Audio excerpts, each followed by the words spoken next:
Hello दोस्तों, क्या आपने कभी सोचा है दिल्ली की सरकारी कॉलोनियाँ, बड़े बड़े हॉस्पिटल, रेलवे स्टेशन, रीडेवलपमेंट या स्मार्ट सिटी प्रोजेक्ट कौन बनाता है? ये काम करती है एक सरकारी कंपनी, एनबीसीसी इंडिया लिमिटेड। आज हम एनबीसीसी का बिजनेस मॉडल, इसके फंडामेंटल, फायदे, नुकसान और भविष्य की संभावनाओं को डिटेल में समझेंगे। एनबीसीसी की शुरुआत 1960 में हुई थी। पहले ये कंपनी सिर्फ सरकारी दफ्तर और कॉलोनियाँ बनाती थी।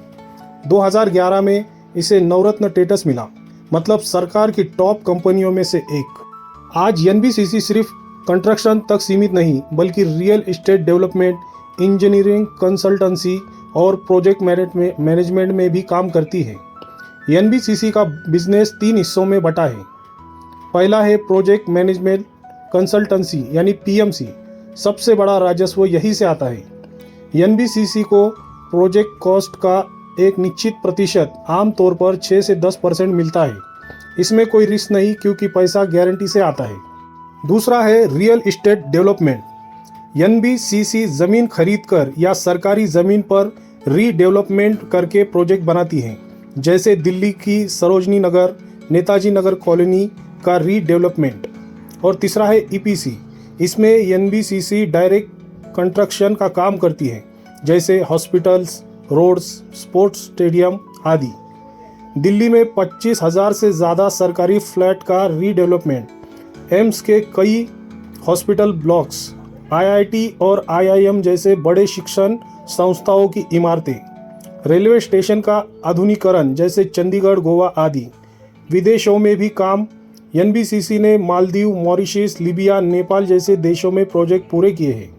अब जानते हैं इसके फंडामेंटल्स। इसमें सरकार की हिस्सेदारी 61% है। कंपनी का मार्केट कैप लगभग 26,500 करोड़ है।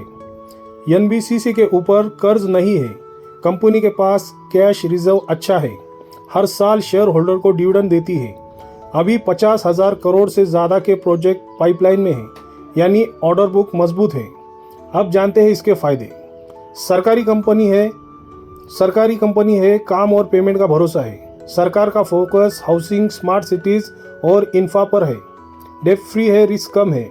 लगातार बढ़ते प्रोजेक्ट, कंपनी को काम की कमी नहीं। विदेशी प्रोडक्ट्स से भी कमाई। अब बात करते हैं इसके रिस्क की। Project delay. सरकारी काम में अक्सर देरी होती है। प्रॉफिट मार्जिन कम है। प्राइवेट कंपनियों जैसा तेज़ मुनाफा नहीं है। फैसले लेने में वक्त लगता है और रियल एस्टेट सेगमेंट में कंपटीशन है। अब इसके फ्यूचर की बात करते हैं। आने वाले 10 सालों में भारत का सबसे बड़ा फोकस इंफ्रास्ट्रक्चर और हाउसिंग पर रहेगा। Government affordable housing, smart cities, new parliament building जैसे बड़े बड़े काम एनबीसीसी को देती रहेंगी।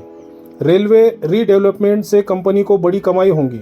सरकार एनबीसीसी को पीएसयू, लैंड मोनेटाइजेशन और ओल्ड कॉलोनी रीडेवलपमेंट जैसे मेगा प्रोजेक्ट सौंप रही है।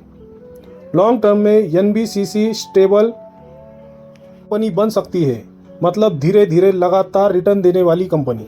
तो दोस्तों, एनबीसीसी सिर्फ एक कंस्ट्रक्शन कंपनी नहीं, बल्कि भारत की इंफ्रास्ट्रक्चर ग्रोथ की रीढ़ है। सरकार की मजबूत सपोर्ट, बढ़ते प्रोजेक्ट और डेट फ्री स्टेटस इसको निवेशकों के लिए आकर्षक बनाते हैं। आपको क्या लगता है, एनबीसीसी का शेयर आने वाले 5 सालों में कितना बढ़ सकता है? कमेंट में ज़रूर बताइए। और वीडियो पसंद आया हो तो वीडियो को लाइक करें और ऐसे वीडियो देखने के लिए हमारे चैनल को ज़रूर सब्सक्राइब करें। Thanks for watching.